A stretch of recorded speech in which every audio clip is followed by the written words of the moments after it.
Hi, I'm Tim Gideon for PCMag.com, and if it's June in San Francisco, it must be time for WWDC, which means it's time for this guy to show us a new toy, and that is the iPhone 4. Let's take a closer look. It's 24% thinner than the 3GS. On the left panel, we have dedicated volume buttons and a mute button.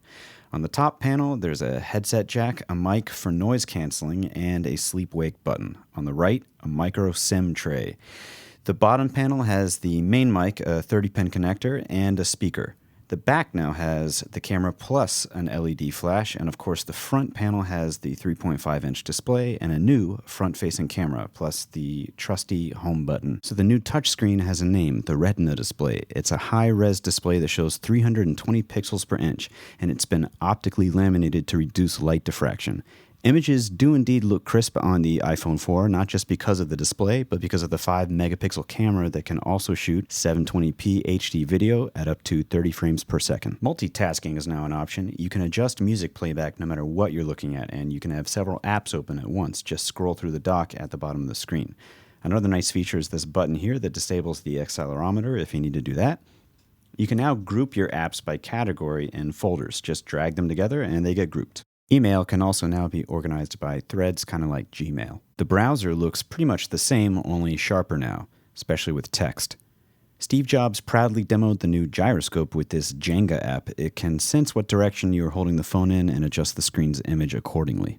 Ibooks is now on the iPhone, only with a new touch. You can view PDFs. They look pretty excellent on the high-res screen, and Ibooks also has new note-making and bookmarking features. So let's talk about that camera. 5 megapixels, 5 times digital zoom, tap to focus, LED flash, but to me, the coolest feature is the new iMovie app. The software I'm using to make this very video is now an app for HD video editing on the iPhone, and like the computer software, it looks pretty intuitive. Of course, most people think the best new camera feature is the front-facing lens that makes this possible. Video chatting between iPhones, or what Apple adorably calls it, FaceTime. The accelerometer also works pretty seamlessly in the FaceTime continuum. You can also adjust in which corner you'd like to have your inset for your FaceTime chat. It only works between iPhones, obviously, and it only runs on Wi-Fi right now, but I imagine it'll be a very popular feature and probably add a new horrifying dimension to drunk dialing. Just like with the iPad, these new features come to you courtesy of Apple's A4 chip. We got a rare look inside the guts of the iPhone, which means a lot of internet videos involving iPhone dissections will no longer be necessary. The battery got bigger, and thus so did battery life. Apple's numbers are usually fairly accurate, so what you see here is probably close to what you'll get, and that's pretty impressive.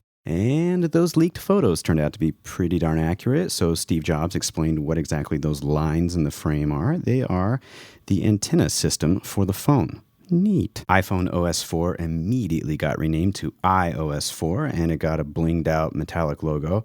Steve Jobs also invited Microsoft's Bing to be on his phone, which seemed like a very nice thing to do.